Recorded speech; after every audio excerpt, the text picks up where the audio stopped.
হচ্ছে না। আমাদের পরব 3 দিন, জানেন, বকরা ঈদ, কুরবানি, তাতে একদিন মাত্র এই যে ভাতা দিচ্ছে, এই পুজোতে 1,10,000। আমরা সজাগ, আমরা ঘাসে মুখ দিয়ে চলি না। বিধানসভা নির্বাচনের প্রাককালে এই মুহূর্তে আমি রয়েছি ফুরফুরা শরীফে। কেন ফুরফুরা শরীফে? কারণ বিভিন্ন রাজনৈতিক ব্যক্তিত্বদের একমাত্র তাদের কেন্দ্রবিন্দু হয়ে যায় এই বিধানসভা নির্বাচনের আগেই এই ফুরফুরা শরীফ। আমরা বোঝার চেষ্টা করব ফুরফুরা শরীফ 26-এর বিধানসভা নির্বাচনের আগে কী ভাবছে। আপনাকে জজবাত 24 বাংলায় স্বাগত। শুক্রিয়া। তো সামনে যেহেতু বিধানসভা নির্বাচন, ফুরফুরা শরীফ এই মুহূর্তে কী ভাবছে? দেখেন, ফুরফুরা শরীফ এটা হচ্ছে ভারতের দ্বিতীয় একটা মুসলিম তীর্থভূমি। এই ফুরফুরা শরীফের যিনি মেন কান্ডারি হযরত পীর আবু বকর সিদ্দিকী রহমাতুল্লাহ আলাইহি এবং তাঁর 5 সুযোগ্য সন্তান, তাঁরা দুনিয়া থেকে বিদায় নিয়েছেন। আজকে আমরা আছি ফুরফুরা শরীফে। বিভিন্ন রাজনীতির নেতা এখানে আসেন, মহাত্মা গান্ধী পর্যন্ত এখানে এসেছেন। তো এখানে তাঁদের আসার একটাই কারণ, আশীর্বাদ নেওয়া, দোয়া নেওয়া।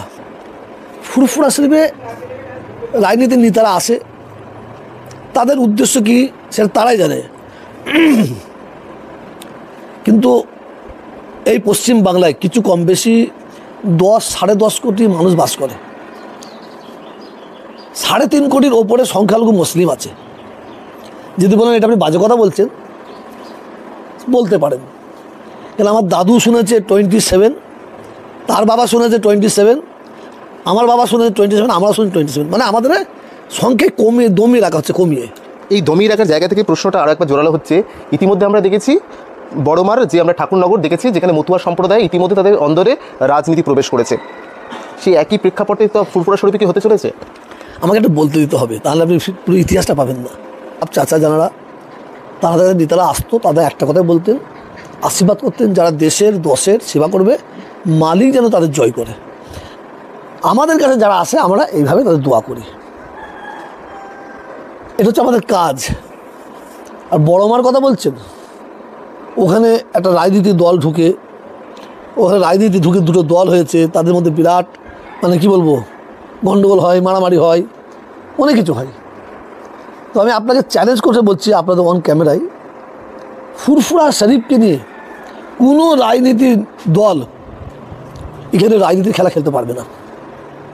আমরা সজাগ, আমরা ঘাসে মুখ দিয়ে চলি না। আপনারা ঘাসে মুখ দিয়ে চলেন না বলছেন। এখনও দাঁড়িয়ে দেখা যায় 26-এর নির্বাচন, এবং সেই জায়গা থেকে ধর্মগুরুরা বলে দিচ্ছে মুসলিম সম্প্রদায়ের একটা অংশকে, মুসলিমদের প্রকাশে বলছে যে মসজিদগুলোতেও আমরা দেখি যে কোথায় ভোট দিতে হবে আপনারা সেটা বলছেন, এবং সেই কারণে রাজনৈতিক ব্যক্তিত্বরা আপনাদের উপর নির্ভরশীল এবং আপনাদের সঙ্গে যোগাযোগ রাখছে, কারণ আপনারা কোথায় ভোট দিতে হবে সেটা বলে দিচ্ছেন। এটা কি সম্ভব? এটা কেন হয়? দেখেন, কোন ধর্মগুরু কি বলছে আমি জানি না। আমরা যেটা বলি সেটা আজকে আপনাদের ক্যামেরায় বলবো। বাংলার মানুষের জন্য আমি বার্তাটা দেবো, শুধু সংখ্যালঘুদের জন্য নয়, মানুষের জন্য বার্তাটা দেবো। যারা দেশের দশের মানুষের সেবা করবে, তাদের পাশে আমাদের দাঁড়াতে হবে। এর আগে 34 বছর বামফ্রন্ট সরকার ক্ষমতায় ছিল। একটা ইতিহাস বলি আপনাকে। ফুরফুরা শরীফে আমাদের কিছু নির্দিষ্ট দিন আছে, তার মধ্যে সবচেয়ে বড় দিন হচ্ছে বাংলা ফাল্গুন মাসের 21, 22, 23। এই 3 দিনে কম করে 30 লক্ষ মানুষ আসে। আমি 10 লক্ষ ছেড়ে দিলাম, 20 লক্ষ, 20টা কম হবে না। 34 বছরে বামফ্রন্ট সরকার এই 20 লক্ষ মানুষের জন্য 1 গ্লাস পানীয় জলের ব্যবস্থা করে না। 34 বছরে একটা আলোর ব্যবস্থা করে না, একটা টয়লেটের ব্যবস্থা করে না। আর এই সরকার ক্ষমতায় আসার পরে ফুরফুরা শরীফের কী উন্নয়ন হয়েছে আপনারা অন ক্যামেরায় এবার দেখে নিয়ে যান। সেই বিষয়ে তো আসবো, তবে তার আগে যে প্রশ্নটা না করলে নয়। ইতিমধ্যে আইএসএফ তো কংগ্রেস এবং সিপিএমের সঙ্গে তো জোট বেঁধেছে। আমরা দেখেছি যে মুসলিম সম্প্রদায় যে আর্থসামাজিকভাবে পিছিয়ে, এটা আমরা জানতে পারলাম কবে? 2006 সালের সারকারিয়া কমিশনের মাধ্যমে। কিন্তু সেই সময় তো বাম সরকারের একটা সেই শাসন চলছে, তাহলে তাদের সঙ্গে তাহলে জোট কীভাবে হলো? মানে কে কার সঙ্গে জোট করবে না জোট করবে সেটা তাদের ব্যাপার। আমি আপনাকে বলি, আইএসএফ এখন স্বাবলম্বী হয়নি, আর বিজেপিও এখন স্বাবলম্বী হয়নি। আমরা বিশেষ করে বাংলার মানুষ একটা কথা বলছিলাম, মানে দেখছি না, মুসলিম ঐক্য হও। আমরা এটা মোটেই পছন্দ করি না। বিজেপি বলছে হিন্দু ঐক্য হও। আমার বাংলার হিন্দু ভাইয়েরা মায়েরা তারাও এটা পছন্দ করে না। যদি হিন্দু ঐক্য বাংলায় হতো তা আজ থেকে 10 বছর আগে বিজেপি ক্ষমতা আসতো কারণ মেজরিটি। তাহলে এখানে বোঝা গেল কি, এখানে বোঝা গেল একটা, আমার বাংলার হিন্দু ভাইয়েরা তারাও সাম্প্রদায়িক দলকে পছন্দ করে না, তারা এখানে মারামারি কাটাকাটি খুনোখুনি পছন্দ করে না। আর ঠিক মুসলমানরা আমরাও এই কিছু লোক বলছে মুসলিম ঐক্য, কিসের ঐক্য, কেন ঐক্য? আমরা হিন্দু মুসলিম, আমরা সম্প্রীতির ঐক্য হব, আমরা হিন্দু মুসলিম ঐক্য হব না, আমরা সম্প্রীতির ঐক্য হব। আমি তহা সিদ্দিকী কোনোদিনই চাইব না একটা মা বিধবা হোক, একটা মা তার সন্তান হারা হোক, একটা বোন বিধবা হোক, একটা বাচ্চা অনাথ হোক। আমরা মুসলমান কোনোদিন চাইব না কোনো হিন্দুর বাড়িতে আগুন জ্বলুক। ঠিক হিন্দু ভাইরাও তারাও চাই যে কোনো মুসলমান মা বাচ্চা হারা না হয়। একটা বক্তব্য ইতিমধ্যে ভাইরাল হয়েছে, আপনারই বক্তব্য, 26শে নির্বাচনের আগে ভয়ঙ্কর খেলা হবে, মানে ঠিক কি কোন খেলার ইঙ্গিত দিচ্ছেন আপনি? সেটা আমি আপনাকে এখন বলবো না, আমাকে আরেকটু আগে যেতে দেন। আমি চারিদিকে ওয়াচ করছি, আমি দেখছি, আমি লক্ষ্য রাখছি। আমি ওই ব্যক্তিগুলোকে চাই না যাদের মন মানসিকতা সাম্প্রদায়িক, সেই বিজেপি হোক, সিপিএম হোক, কংগ্রেস হোক, তৃণমূল হোক, ওই ব্যক্তিদের বিরুদ্ধে আমি জিহাদ ঘোষণা করব। কাদের দিকে ইঙ্গিত করছেন? আমি কারণ বললাম সিপিএম, কংগ্রেস, তৃণমূল, বিজেপি, ওদের বিরুদ্ধে যারা হিন্দু মুসলমানের রক্ত নিয়ে খেলা করতে চাইছে, যারা হিন্দু মুসলমানের ভেদাভেদ করতে চাইছে, যারা হিন্দু মুসলমানের অশান্তি করতে চাইছে, যারা সাম্প্রদায়িক আগুন মানে জ্বালাতে চাইছে, তাদের বিরুদ্ধে আমি ভয়ঙ্কর খেলা খেলবো, এটা বলে যাচ্ছে আপনাকে। মোহাম্মদ কাসেমের বিষয়ে আসি। ইতিমধ্যে তৃণমূল জামাই আদর করে তাকে একটা বিশেষ পদ দিয়েছে এবং সেই জায়গা থেকে দেখা গিয়েছিল একটা সময় তুমুল বিরোধী ছিল তৃণমূলের, এবং সেই বিষয়টা কিভাবে দেখছে আইএসএফ, কিভাবে দেখছেন আপনি? দেখেন, ওর সম্পর্কে আমার কথা বলতে লজ্জা লাগে। ভ্যালুলেস ম্যান, ও হচ্ছে ভ্যালুলেস ম্যান। ওর সম্পর্কে আমার কথা বলতে ঘৃণা হয়। পাল্টা আপনাকেও বলছে যে আপনার বিষয় মানে কোনো রকম নাক গলাতে চাইছে না, বা আপনার বিষয়ে কোনো রকম মন্তব্য করতে চাইছে। গাছ তোর নাম কি, ফলই আমার পরিচয়। গাছ তোর নাম কি, ফলই আমার পরিচয়। বাংলার মানুষ এর জবাব দেবে। যে ব্যক্তি বলে তৃণমূলের যারা মারা যাবে তাদের জানাজার নামাজ পড়া যাবে না, সে আপনি আমার কাছে আচ্ছা আপনি নেবেন। কালকে কি বলেছে? কালকেই বলেছে তৃণমূলকে বলেছে 2026 থেকে গেলবো, কালকেই বলেছে। ওর মানে ও কখন কি বলে না বলে, তো মমতা ব্যানার্জিকে স্যালুট দেবো, ধন্যবাদ দেবো। একটা পাগলা ঘুরে ঘুরে বেড়াচ্ছিল, বকছিল, তাকে বেঁধে ফেলেছে, এই জন্য স্যালুট দেবো। আপনি স্যালুটের কথা বলছেন, অর্থাৎ তৃণমূলকে সমর্থনের কথা বলছেন। এই সমর্থন কেন? পদ, ভাতা, ইমাম ভাতা, এই সবের জন্য নাকি না বিশেষ কোনো রাজনৈতিক কৌশল রয়েছে?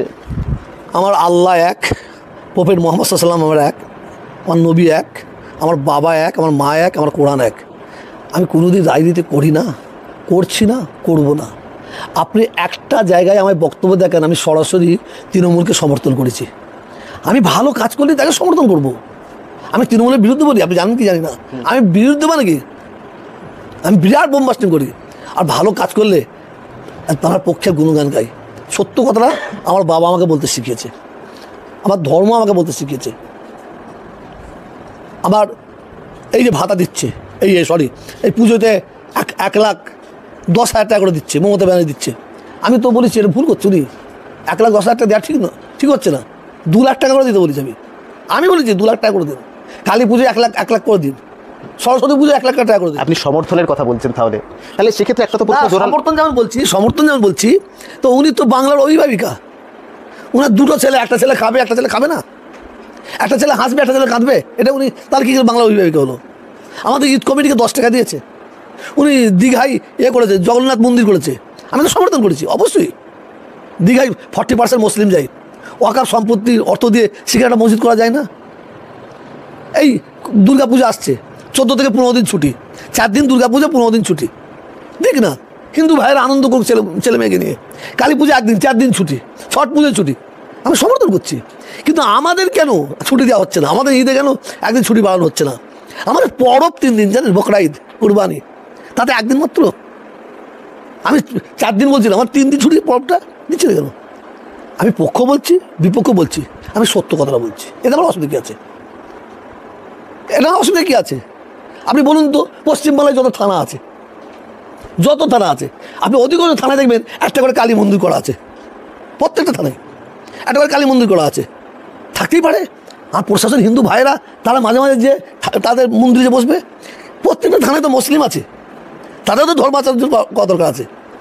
তাদের আমি মসজিদ বলবো না, তাদের ছোট্ট একটা ঘর করে দেওয়া যায় না, নামাজ ঘর, তারা নামাজ পড়বে এখানে কেন? অর্থাৎ সুষ্ঠু সাম্প্রদায়িক সম্প্রীতির কথা আপনি বলছেন। অবশ্যই। কিন্তু আপনাদের কিন্তু পক্ষান্তরে রাজনৈতিক যারা বিশ্লেষক তারা বলছে আপনাদের হাত ধরেই আইএসএফ ভোট কাটোয়ার ভূমিকা পালন করছে, সেখানে পক্ষান্তরে বিজেপিকে সুযোগ করে দিচ্ছে। অর্থাৎ তৃণমূলের হাত ধরে সেখানে সমর্থন থাকলেও সেখানে মুসলিম সম্প্রদায়ের বিরাট অংশ ভোট কাটোয়ার ভূমিকা পালন করছে। আপনি সেটা কিভাবে দেখেন?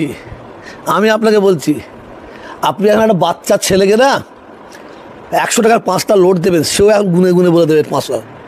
তো আসাউদ্দিন তার কি ভূমিকা, নওশাদ সিদ্দিকীর তার কি ভূমিকা, আরও যারা চেঁচাচ্ছে তাদের কি ভূমিকা, এটা বাংলার মানুষ বুঝে দিয়েছে, বিশেষ করে সংখ্যালঘুরা বুঝে দিয়েছে।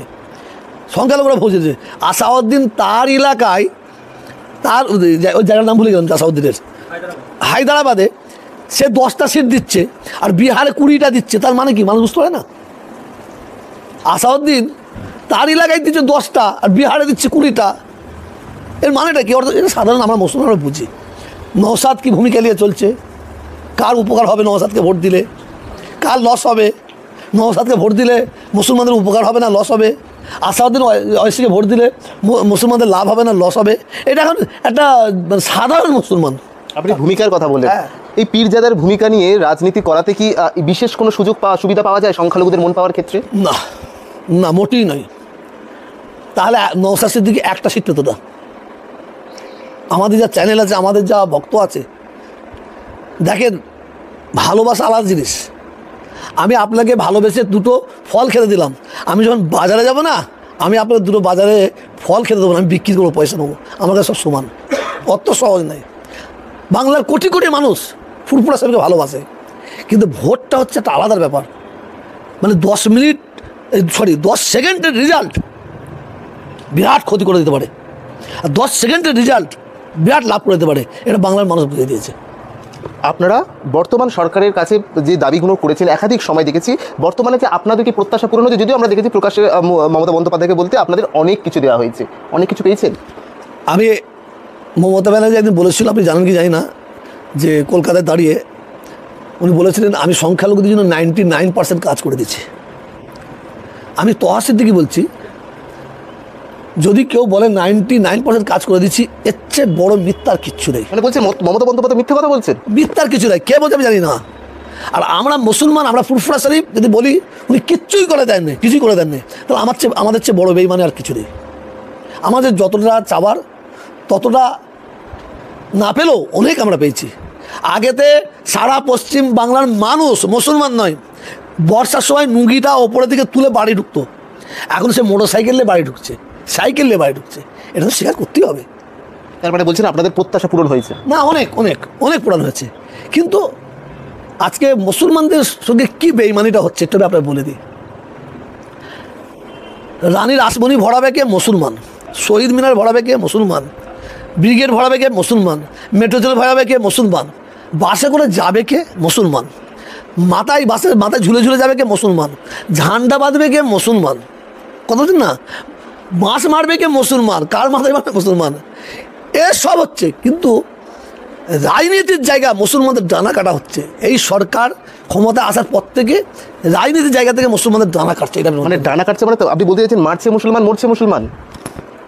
এই সরকার নয়, সিপিএম এই সরকার এই যে ক্ষমতায় আছে তো আমাদের জন্য। আমরা সংখ্যালঘু, কিন্তু হতে পারি নবান্নতে কে বসবে সেটা আমরাই ঠিক করে দিতে পারি, এই ক্ষমতা আমাদের মালিক দিয়েছে। তার মানে আপনি বলছেন আপনারা পীরজাদা, আপনাদের হাত থেকে ক্রমশ সংখ্যালঘুরা, মুসলিমরা তারা আপনাদের কথা সেভাবে শুনছে না, যে কারণে আপনারা যে বার্তা দিচ্ছেন সেই বার্তা কোনো রকমভাবে তাদের সম্প্রীতি রক্ষা করতে পারছে না, যার কারণে তাদের মারামারি হানাহানি আমরা বেশিরভাগ দেখি। যে না, আপনি কথাটা অন্যভাবে নিলেন। আমাদের যারা মানার মানে, আমি সঠিক পথে থেকে আমাকে মানবে, সঠিক পথে না থেকে আমাকে মানবে না।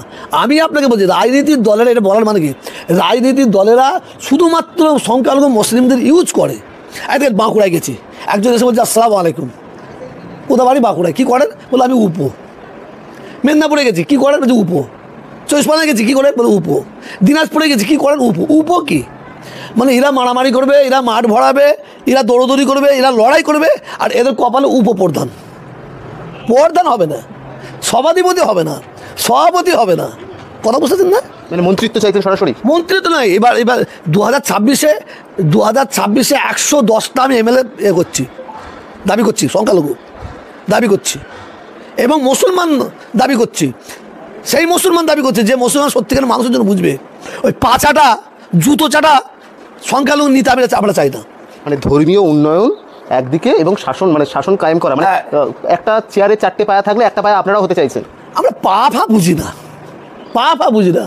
আমরা বাংলায় চাইছি সংখ্যালঘু মুসলিমদের আমাদের অধিকারটা দিতে হবে, শুধু এই লাইট আর জল দিয়ে নয়, সব দিক দিয়ে। অধিকারের কথা বলছেন না ক্ষমতায়নের কথা বলছেন? ক্ষমতাই তো, ক্ষমতাটা একটা অধিকার, ক্ষমতাটা অধিকার। আপনি মানে রাজনীতি করেন না, তাকে ধরে নিয়েছে একটা গায়ক একটা এমএলএ হয়ে গেল, একটা নায়ক একটা এমএলএ হয়ে গেল, এ কি? আর যারা রাজনীতির জন্য লড়াই করছে তাদের কোনো জায়গা নেই। আমি এটি বলতে চাইছি, সত্যিকারের যারা প্রাপ্য তাদের সে অধিকারটা দেওয়া। 26-এর ভোটে আপনারা কি ফ্যাক্টর হতে পারবেন? কি ফ্যাক্টর বলতে চাইছেন? যেখানে 30%, 70% বিভিন্ন সময় আমরা দেখি যে একটা রাজনৈতিক মঞ্চের গরম করার একটা বক্তব্য থাকে, সেক্ষেত্রে আপনাদের ভূমিকা 26-এর নির্বাচনে কি হবে? মানে আমাদের ভূমিকা হবে কি জানেন তো? ধরেন আমাদের এটা জাঙ্গিপাড়া বিধানসভা, এখানে আমাদের বার্তাটা দেওয়া থাকবে এমএলএ এ সত্যি করে উন্নয়ন করেছে কিনা। এই এমএলএর মন মানসিকতাতে হিন্দু থাকে, এই সব দিনের বেলায় তৃণমূল, রাত্রিবেলায় বিজেপি থাকে, একে আমরা ভোট দেবো না। আমরা ওই এমএলএ চাইছি, বাংলায় ওই এমএলএ চাইছি। কোন এমএলএ? যে এমএলএর মধ্যে মুসলমান থাকবে না, যে এমএলএর মধ্যে হিন্দু থাকবে না, যে এমএলএর মধ্যে মানুষ তত্ত্ব থাকবে, ওই এমএলএকে আমরা চাইছি। আমরা ওই এমএলএ চাইছি, আমরা 2 নম্বর এমএলএ চাই না। আমাদের নিয়ে ইউজ করবে, ব্যবহার করবে ভোটের সময় বলে তুমি আমার জামাই বাবু, তুমি আমার দুলা ভাই, তুমি আমার বুনাই, আর ভোট হয়ে গেলে আমরা সালা হব। সে এমএলএ আমরা চাই না।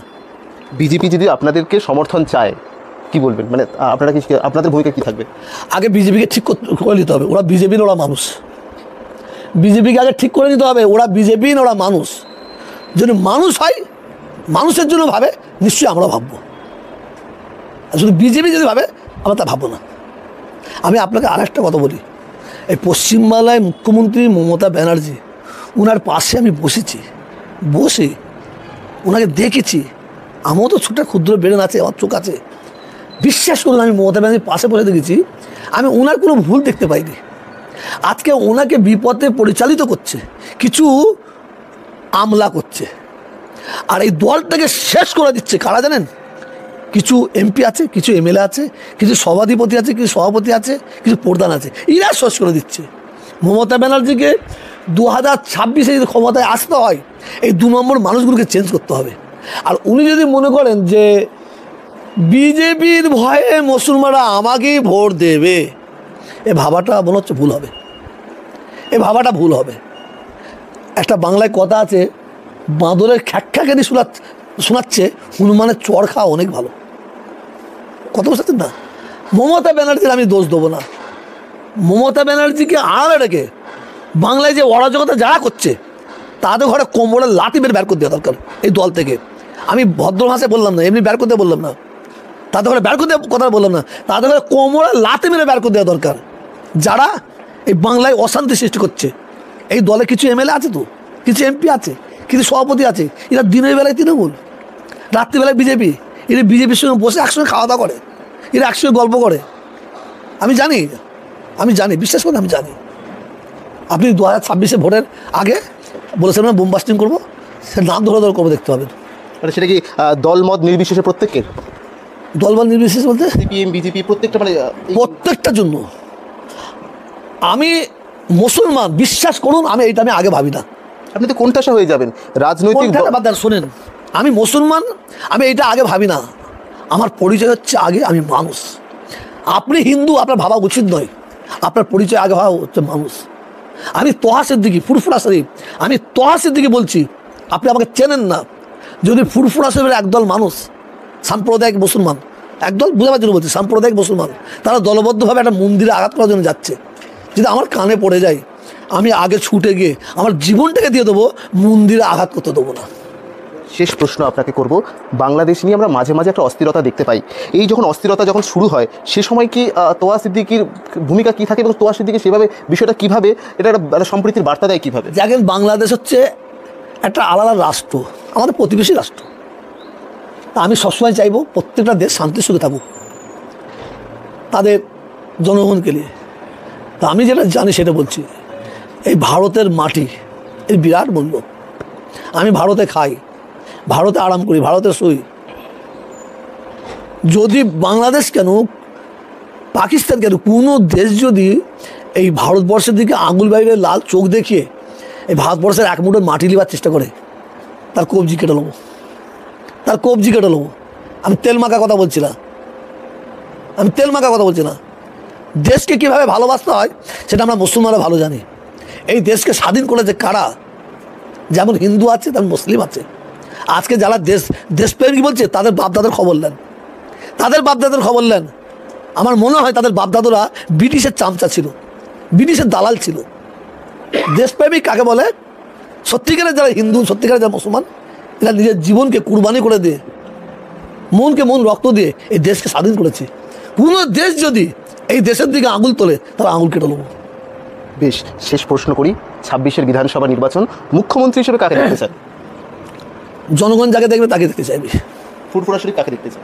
জনগণ যাকে দেখবে। মানে ফুরফুরা শরীফে তো আলাদা স্ট্র্যাটেজি থাকে সবসময়, ফুরফুরা শরীফ কাকে দেখতে চায়? ভালো যে কাজ করবে তাকে দেখতে চাইবে না, সেটা আমরা জনগণ। এই মুহূর্তে দাঁড়িয়ে ভালো কাজ আপনার চোখে কে করছে, কোন দল করছে বলে মনে হয়? এখন আমার চোখে মুখ্যমন্ত্রী, অনেস্ট মুখ্যমন্ত্রী মমতা ব্যানার্জি।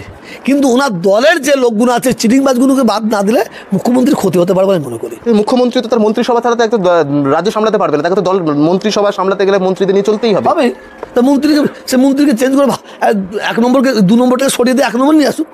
যদি কখনো এমন সুযোগ হয়, সিপিএম এবং কংগ্রেসের সঙ্গে আইএসএফ যখন রয়েছে, তৃণমূলের সঙ্গে আসার সুযোগ হলে কি এই বিষয়টা কি ভাববেন আইএসএফ? আমি আপনাকে একটা কথা বলতে পারি না, আকাশে মেঘই নাই, আপনি জলের জন্য ভাবছেন কেন? সম্ভাবনা তো তৈরি হয়। আকাশে মেঘই নয়, আকাশে মেঘ উঠলে বলতে পারবো হ্যাঁ জল হবে, কিন্তু আমি মেঘই দেখছি না। কত বছর আপনি ফাল্গুন মাস, চৈত্র মাসে যদি বলেন আকাশের দিকে তাকে পানি এখন বৃষ্টি হবে এখনই, এটা ভাবাটা ভুল হবে। আমি যেটা মনে করি, তবে আমি আগেও বলেছি, আবার বলছি, এই তৃণমূলের এই নিজেদের খাওয়া খাইতে, নিজেদের লড়াইতে এতে অন্যজনের লাভ হবে।